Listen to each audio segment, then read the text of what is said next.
Una alegría nuevamente, motivo de gratitud a Dios, poder estudiar una lección más de la escuela sabática. Antes de entrar al estudio quisiera decirte que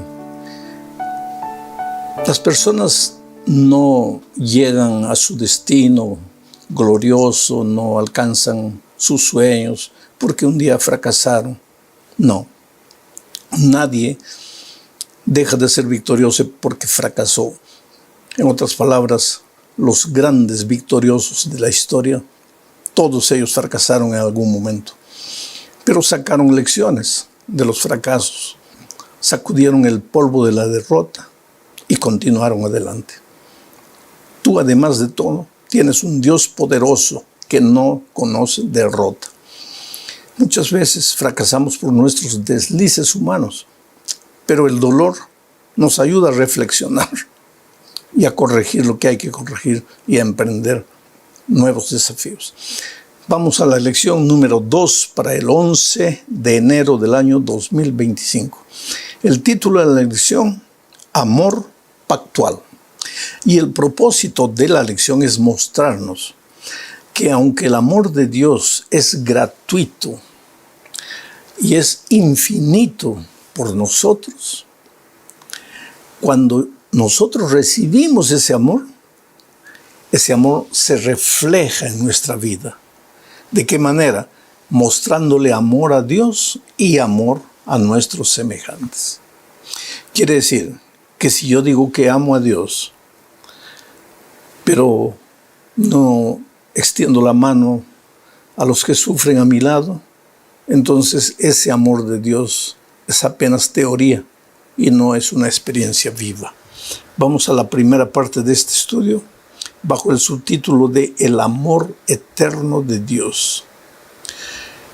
Aquí vamos a estudiar el asunto de que el amor de Dios no tiene fin, porque Dios es amor. Y si Dios es eterno, su amor es eterno.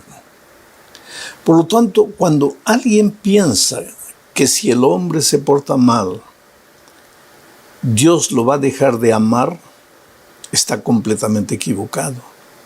Porque el día que Dios dejara de amar a una persona, pues Él dejaría de ser Dios, porque el amor se acabaría. Pero si Dios no tiene fin y Dios es amor, su amor tampoco tiene fin. El problema es que cuando la persona se aparta de Dios, pues rechaza el amor de Dios. Y ahí las cosas cambian. Pero vamos a ver sobre la eternidad del amor de Dios. Para eso vamos a leer Primera de Juan, capítulo 4, versículos 8 y 9. Dice así: El que no ama no ha conocido a Dios, porque Dios es amor. En esto se mostró el amor de Dios para con nosotros, en que Dios envió a su Hijo unigénito al mundo para que vivamos por Él. Dios es amor. Para entender voy a hacer un ejemplo bien humano, medio atrevido, inclusive con Dios. ¿De qué está hecho mi saco? De tela. ¿De qué está hecho este micrófono? De metal. ¿De qué está hecho mi zapato? De cuero. Y ahora viene la pregunta tonta: ¿y de qué está hecho Dios? No, pues Dios no está hecho de nada. Eso es una herejía pensar de esa manera. Porque a Dios nadie lo creó. Dios es Dios. Pero para entender el ejemplo que estoy haciendo, ¿y si estuviera hecho de alguna cosa? ¿Cuál sería la materia prima de Dios? De acuerdo a lo que Juan escribió aquí. La materia prima de Dios sería el amor. Dios es amor. ¿Tú te das cuenta? Dios es amor. Por eso enfatizo el hecho de que el amor de Dios no tiene fin. Porque si Dios es eterno y no tiene fin, su amor tampoco. Leamos ahora Juan 3:16. Dice: porque de tal manera amó Dios al mundo. Voy a parar aquí para meditar un poco. No dice porque de tal manera amó Dios a sus hijos obedientes, No dice aquí, porque de tal manera amó Dios a los que se portan bien. No dice aquí, porque de tal manera amó Dios a los que le sirven y caminan en sus senderos. No dice. Dice, porque de tal manera Dios amó al mundo. En ese mundo están incluidos todos los seres humanos, de todas las razas, de todos los idiomas, de todos los credos, de todas las ideologías, de todos los comportamientos, buenos, malos. Dios amó al mundo y envió a su Hijo unigénito. ¿Para qué? Aquí está lo interesante. Dice, para que todo aquel que en Él cree no se pierda, mas tenga vida eterna. Hay dos conceptos que necesitan quedar claros en nuestra mente. Primero, Dios ama a todos los seres humanos. Y en segundo lugar, pero ese amor solo le sirve a los que en Él creen. O sea, a los que creen en Dios, a los que aceptan el amor de Dios. Es por eso que tú no puedes descansar tranquilo, confiado en el amor de Dios. Pues Dios me ama, entonces yo puedo vivir como quiero, que al final me voy a salvar porque Dios me ama. No. Y hay una manera de pensar, una filosofía mezclada con teología, llamada universalismo. ¿Qué enseña el universalismo? Que Dios es amor, y como Dios es amor, pues nadie se va a perder, porque Dios es amor. Oh, querido, Dios es amor, pero ese amor solo le sirve al que acepta el amor de Dios. Y si tú aceptas el amor de Dios, tiene que haber una evidencia en tu vida, porque ¿qué evidencia? La evidencia de que ese amor se refleja en tu vida, mostrando amor a Dios y mostrando amor a los semejantes. Bueno, vamos a pasar ahora a la segunda parte de este estudio bajo el subtítulo de amor pactual. La palabra pactual viene de pacto. De cierta manera, el amor es una promesa para sus hijos, y toda promesa de Dios involucra un pacto. Yo te voy a amar, y esto es un pacto. Nunca te voy a dejar de amar, siempre te voy a amar. Quiere decir, el amor de Dios tiene consecuencias positivas. Si tú aceptas el amor de Dios, pues tienes que vivir como alguien que aceptó el amor de Dios. No hay manera de que digas, yo amo a Dios, Dios me ama, yo acepto su amor, pero que sigas viviendo de una manera rebelde, maltratando a las otras personas y ignorando los consejos divinos. Mira lo que dice Deuteronomio capítulo 7, versículos 7 al 9.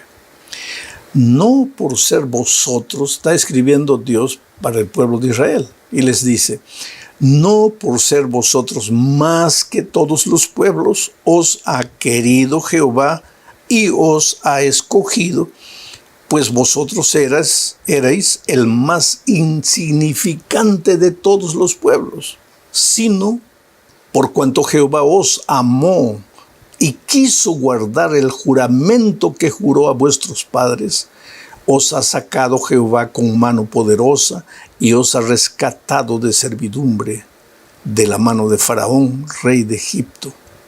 Conoce pues que Jehová tu Dios es Dios fiel, que guarda el pacto y la misericordia a los que le aman y guardan sus mandamientos, hasta 1000 generaciones.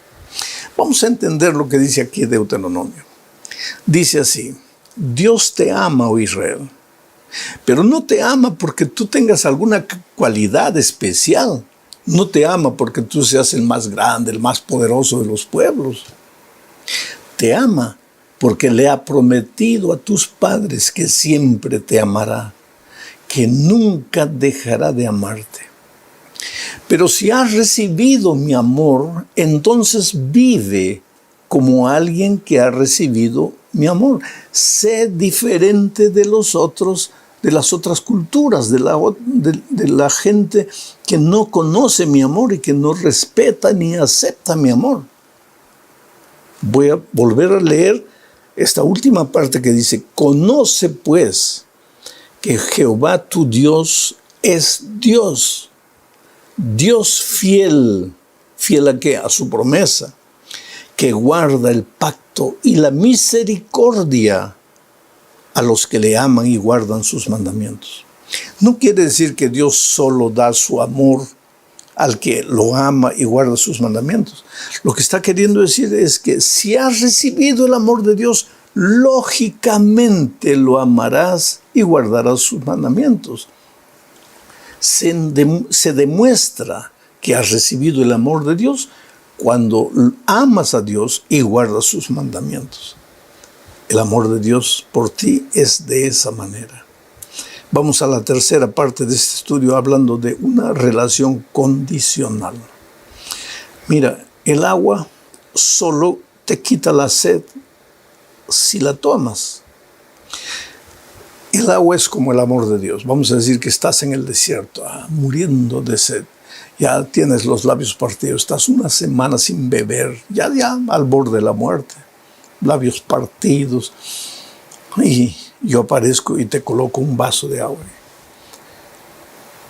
Y tú me pides agua. Le digo, ¿está ahí el agua? Toma. Tú puedes mover los brazos perfectamente porque me dices, agua. Pues toma el agua que está ahí a tu lado. No quiero. Entonces, ¿qué puedo hacer? Ahí está el agua. El agua es tuya. No te cuesta nada. Es de pura gracia. Pero tómala. Digo más en mi ejemplo. Yo agarro el agua y te la coloco en la boca. Y tú sacas la boca. Y no quieres. Pues ¿para qué te sirve el agua? El agua es condicional. Solo te salva de la sed si la aceptas. Hay una condición. El agua te salva de la sed. ¿Cuál es la condición? Si la aceptas. Y si no la aceptas, pues el agua no te vale de nada. Eso es lo que dice en Romanos 11:22. Voy a leer. Mira pues la bondad y la severidad de Dios. La severidad ciertamente para los que cayeron, pero la bondad para contigo, si permaneces en esa bondad, pues de otra manera tú también serás cortado. Aquí está descrito el amor de Dios, condicional. Mira, para los que cayeron, o sea, para los que se alejaron de Dios, porque recuerdas aquel versículo que leí, donde el que se aleje de Dios, el que peca cae, pues has caído, estás lejos de Dios. Estás en el abismo de la vida, destruido, hogar destruido, vida financiera destruida, todo acabado, perdido. Muchas veces te sientes así, has caído. El amor de Dios no te alcanza, pero no te alcanza, no porque el amor de Dios no pueda llegar hasta donde estás tú. Ese no te alcanza es una expresión humana para decir no te sirve de nada porque no lo aceptas. Eso es para el que no acepta. Pero por otro lado, dice, a los que aceptan, para ellos sí el amor es verdadero. Si permanecen en Jesús. ¿Por qué? Porque si Jesús es la fuente del amor y tú permaneces en Jesús, permaneces en el amor. Entonces, querido, no es que Dios te castiga porque te has ido, sino que cuando tú te vas de Dios, te metes solito en problemas terribles, problemas existenciales. Hay gente que enloquece, que no puede dormir en las noches, no tiene paz en el corazón. Gente que pregunta, pero pastor, ¿qué me pasa? Yo no sé, yo siento que he hecho algo de malo. ¿Y por qué? Tal vez hasta porque estás en la iglesia, pero no estás en Cristo. La comunión con Cristo no es solamente ir una vez por semana a la iglesia. Eso también es parte de la experiencia cristiana. Pero la comunión con Cristo es una experiencia diaria. Todos los días tienes que buscar al Señor Jesucristo. Vamos a la cuarta parte de este estudio bajo el subtítulo de Misericordia Perdida. Mira, en la Biblia hay una parábola, la parábola del deudor. Un hombre debía dinero, fue a su señor, a su patrón, le dijo, mira, no tengo dinero para pagarte. Y el patrón le dice, ya, estás perdonado. ¿Cuánto me debías? $100, ya, estás perdonado. Y él se va feliz. Y en el camino encuentra a otra persona que le debía dinero a él. ¿Cuánto le debía? $1. Y él lo agarra por el cuello y le dice, págame lo que me debes. ¿Cuánto le debía? $1. Y cuando el rey, el patrón, se enteró, lo mandó a llamar. Y le dijo, hombre malo, yo te perdoné a ti $100 y tú no podías perdonar un $1 a tu prójimo. De aquí viene la historia o la lección de que si no amas como fuiste amado, el amor desaparece en tu vida. Si no perdonas como fuiste perdonado, entonces el perdón que recibiste no te sirve de nada. La parábola dice, entonces el Señor lo entregó a este hombre malo, a sus algoces, a sus verdugos. ¿Y cuáles eran esos verdugos? Los verdugos de su propia conciencia, que le decían, eres malo, no mereces el perdón. Claro, ¿cómo podía disfrutar de las bendiciones del perdón si él no podía perdonar? ¿Cómo podía disfrutar de las bendiciones del amor si él no podía amar? Ahora, con esto en mente, leo 1 Juan 4, 18 al 20. Dice así, en el amor no hay temor, sino que el perfecto amor echa fuera el temor. Porque el temor lleva en sí castigo, de donde el que teme no ha sido perfeccionado en el amor. Nosotros le amamos a Él, porque Él nos amó primero. Si alguno dice, yo amo a Dios y aborrece a su hermano, es mentiroso. Pues el que no ama a su hermano, a quien ha visto, ¿cómo puede amar a Dios a quien no ha visto? En resumen, ¿por qué mucha gente cree que Dios no puede amarla? Simplemente porque esa gente no es capaz de amar. ¿Por qué mucha gente cree que para mi pecado no hay perdón? Simplemente porque tú no eres capaz de perdonar. Porque así como recibes gratis, tienes que entregar gratis. El amor de Dios tiene que reflejarse en tu vida. Y ahora vamos a la quinta parte de este estudio hablando de has recibido gratis, entonces entrega gratis. Leo 1 Juan capítulo 3, versículo 16. No confundas con Juan 3, 16, que dice, porque de tal manera amó Dios al mundo. Esta es primera epístola de Juan capítulo 3, 16. Dice, en esto hemos conocido el amor de Dios, en que Él puso su vida por nosotros. También nosotros debemos poner nuestra vida por los hermanos. En realidad no está diciendo aquí que tú tienes que morir por tu prójimo, ni que tienes que ser crucificado por tu prójimo. Si un ser humano pudiera morir por otro, Jesús no habría venido a esta tierra, porque otro ser humano podría morir por el pecador. Pero es que todos habíamos pecado y todos estábamos destituidos de la gloria de Dios. Y Dios tuvo que hacerse hombre en la persona de Jesucristo, pero un hombre sin pecado, y ocupó nuestro lugar y nos perdonó. Entonces aquí no está queriendo decir que nosotros tenemos que ser crucificados por otro. Lo que está queriendo decir es, así como Dios hizo todo por nosotros para salvarnos, nosotros, en lugar de estar más dispuestos a acusar a nuestro hermano, debemos estar dispuestos a extender la mano, a ayudar, a perdonar, a dar una segunda oportunidad. ¿Qué sería de ti y de mí si Dios no nos diera cada día una hoja en blanco para escribir una nueva historia? ¿Qué sería de nosotros si cada noche, cuando nos arrodillamos para orar, nos sintiéramos el rocío maravilloso del amor de Dios perdonando nuestros pecados y ayudándonos a vivir vidas victoriosas? Tú eres precioso, querido. No vivas angustiado, no vivas desesperado. El amor de Dios es transformador. Déjate amar, porque yo siempre digo que hay gente que no se deja amar. Una vez yo conté una historia de cómo quería ayudar unos gatitos salvajes que estaban muriendo de hambre. Pero cuando me acercaba, esos gatitos que ni siquiera tenían todavía la visión completa, instintivamente arañaban. Pero si yo quería ayudarlos, si yo quería darles comida, pero ellos, hay gente que no se deja amar. Déjate amar por Dios, déjate amar por las otras personas. Sé transformado por el amor de Dios.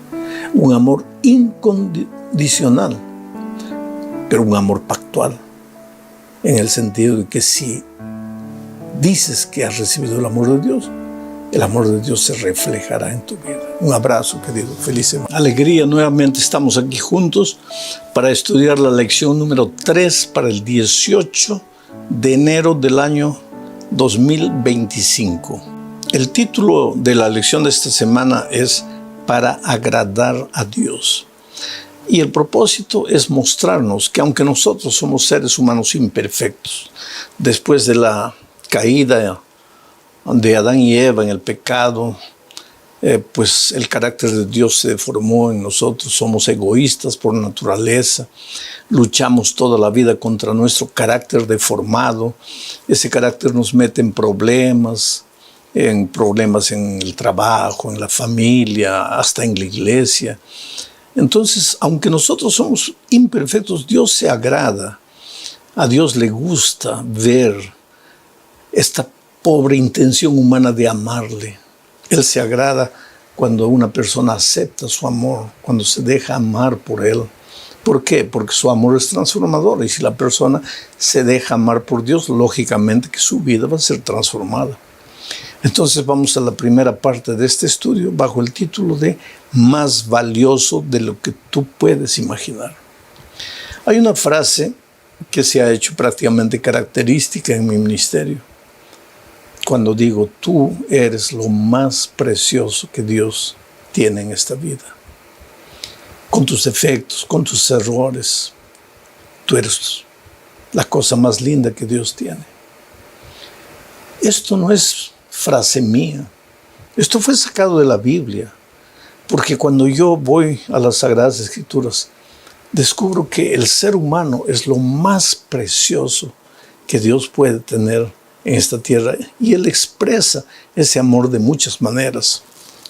Por ejemplo, Él presenta el hecho de que nada es más valioso para un padre que el hijo que se deja amar, o que se ha alejado de Él y que regresa a casa. Y eso está en la parábola del hijo pródigo. Pero leo Lucas capítulo 15, 20 al 24, que es parte de la parábola. Dice así: y levantándose, vino a su padre. Y cuando aún estaba lejos, lo vio su padre, y fue movido a misericordia, y corrió y se echó sobre su cuello y le besó. Y el hijo le dijo: Padre, he pecado contra el cielo y contra ti, y ya no soy digno de ser llamado tu hijo. Pero el padre dijo a sus siervos: sacad el mejor vestido y vestidle, y poned un anillo en su brazo y calzado en sus pies, y traed el becerro gordo y matadlo, y comamos y hagamos fiesta, porque mi hijo era muerto y ha revivido, se había perdido y es hallado. Y comenzaron a regocijarse. En estos versículos está descrito el amor de Dios cuando el hijo ingrato, el hijo rebelde, un día regresa a sus brazos. Está descrito en la figura de la parábola del hijo pródigo. Desde que el hijo se fue, el hijo rebelde, y sabes, el hijo había cometido una ofensa tan grande que tal vez en aquellos tiempos fuese la ofensa más grave que un hijo le podía hacer a su padre. ¿Qué ofensa? Pedirle la herencia cuando el padre estaba vivo. No había ofensa. Los judíos tenían tradicionalmente la pena de muerte para este tipo de delito. Un hijo rebelde, pedirle al padre la herencia cuando el padre aún estaba vivo.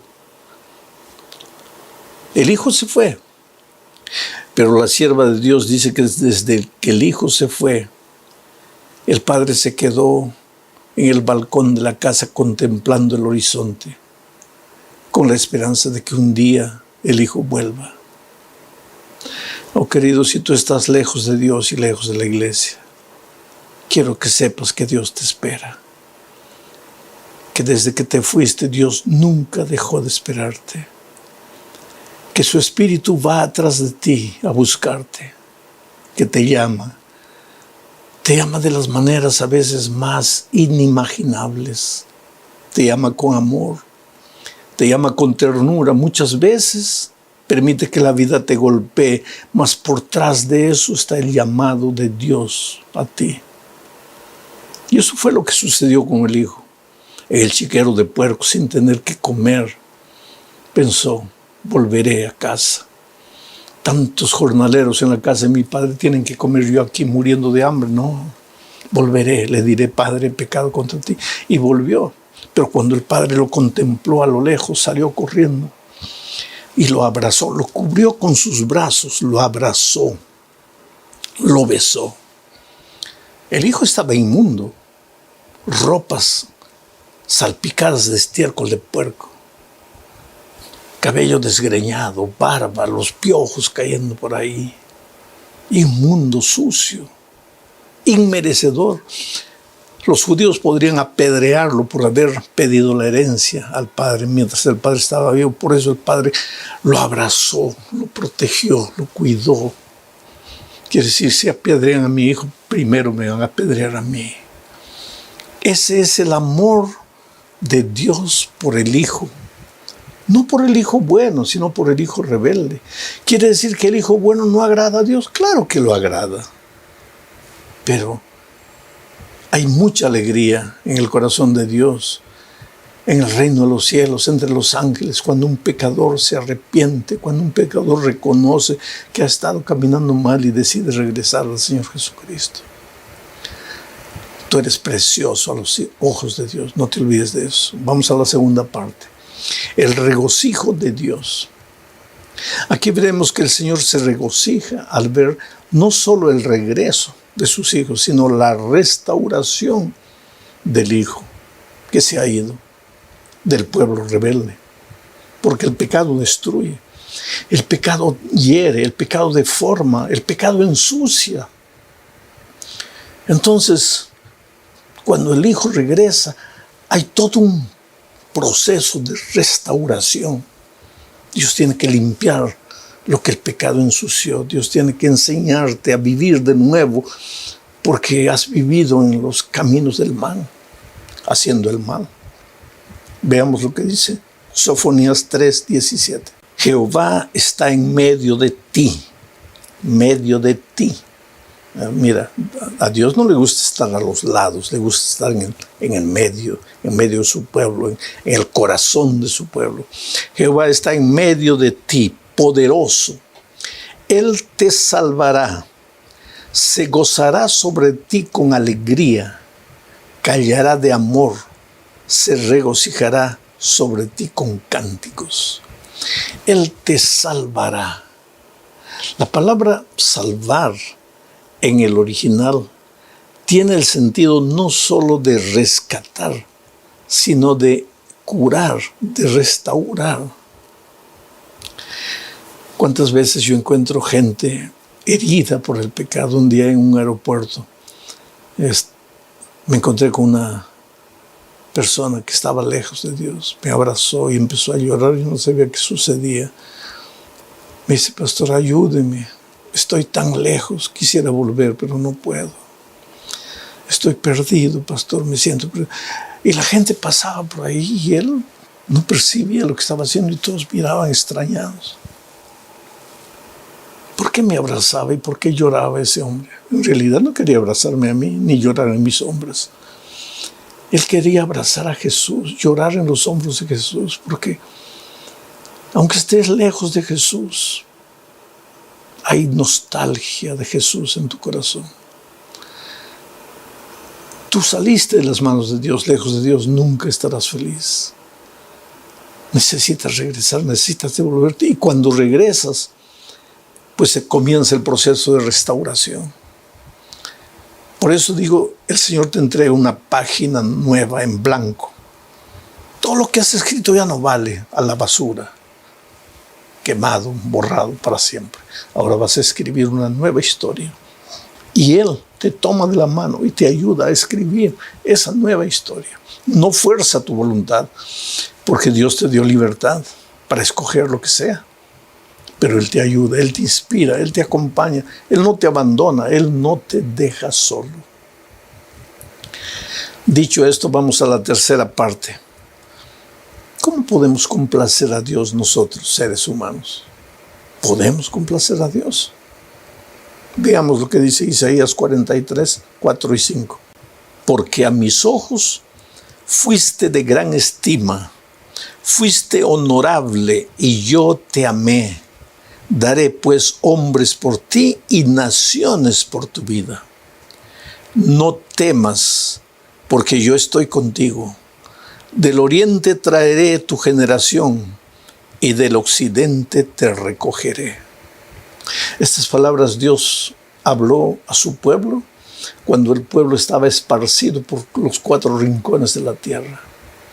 Y cuando estás separado de tu familia, tu esposa, tus hijos, tus hermanos, padres, tus tíos, qué necesidad, qué ansia de estar juntos nuevamente, de alegrarte, de comer juntos, de reír, de abrazarse.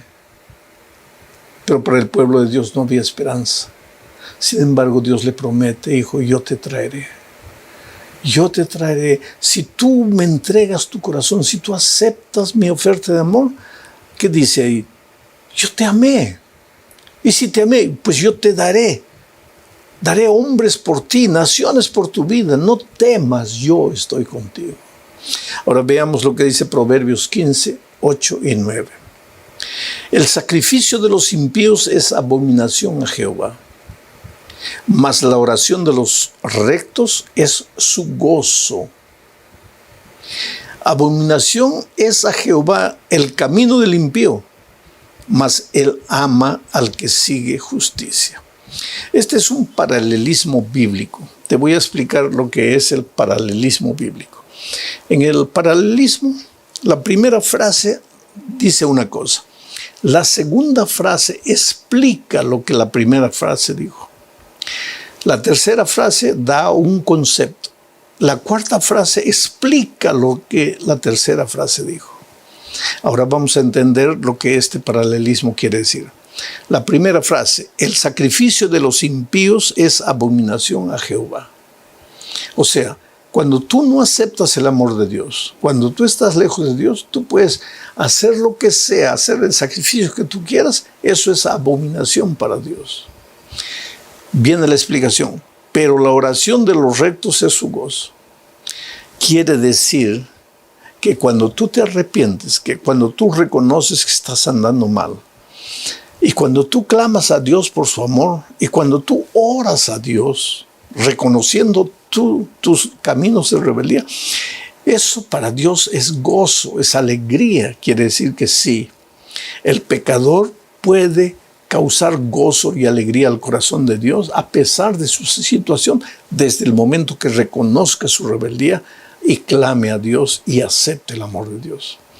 La tercera frase dice, abominación es a Jehová el camino del impío. Y la última frase explica, mas él ama al que sigue la justicia. En otras palabras, en resumen, el pensamiento de este texto es que aunque tú hayas caído, aunque tú te hayas ido, aunque estés lejos de Dios, si reconoces tu condición de pecador, de rebeldía, y decides volver a Dios, Él te acepta y Él se alegra.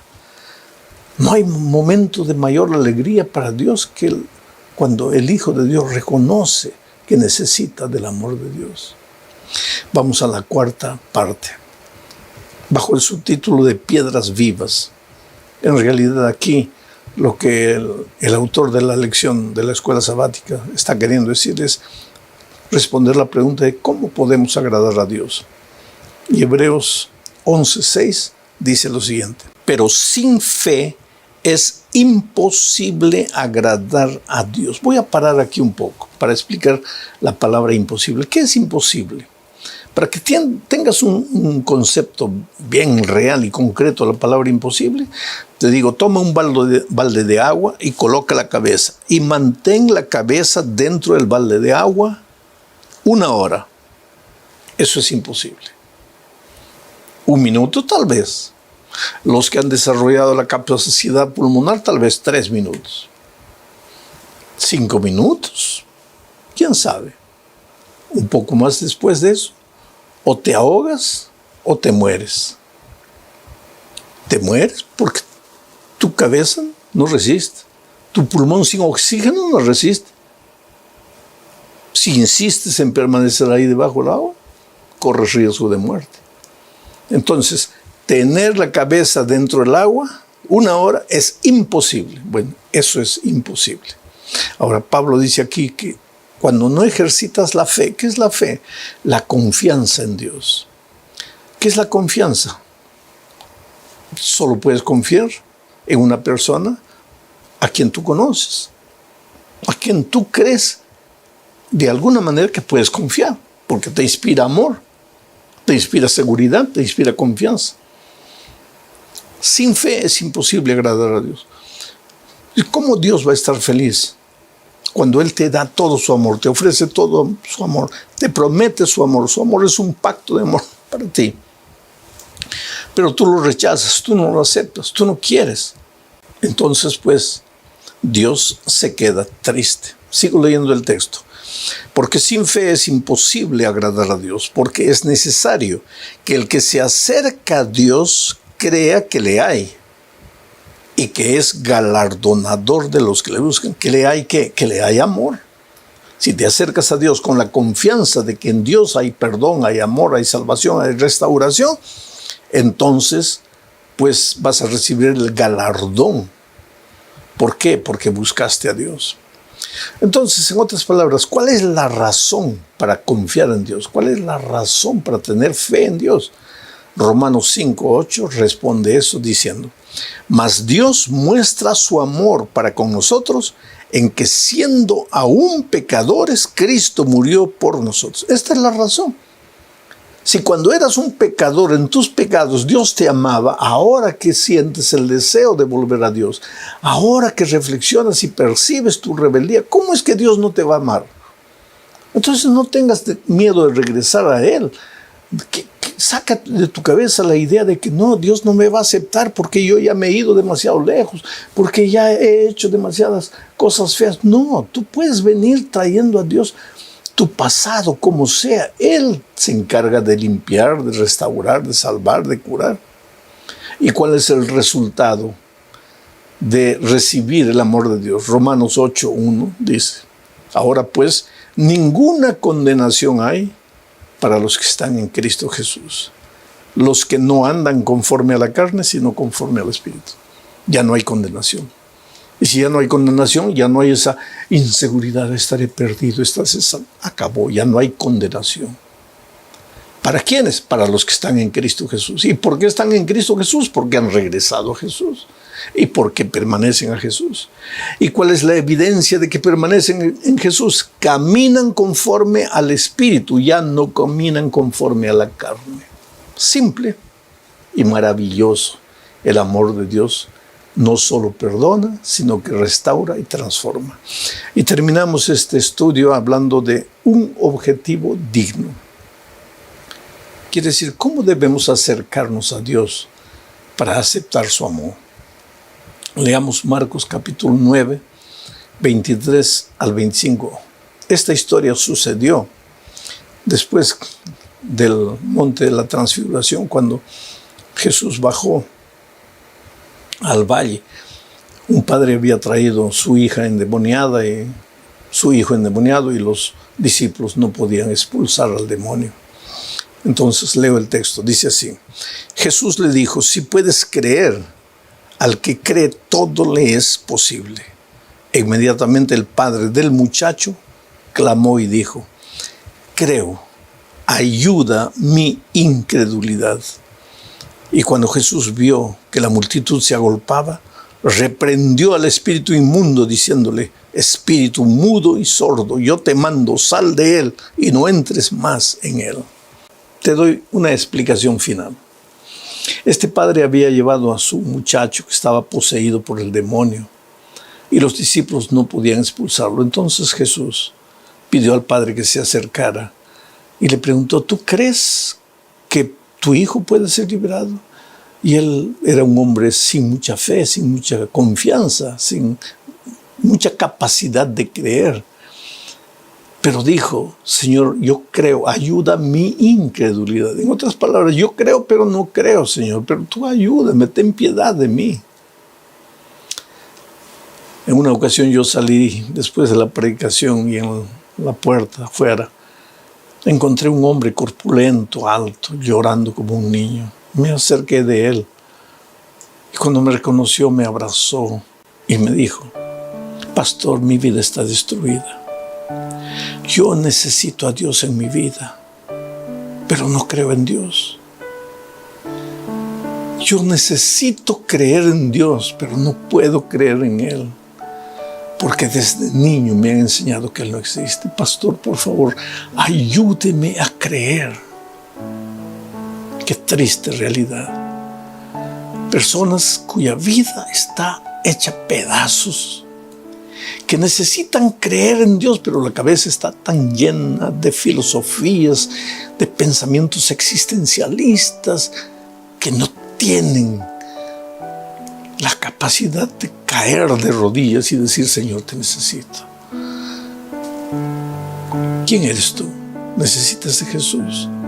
Eres lo más precioso que Dios tiene. Déjate amar por Él. Un abrazo.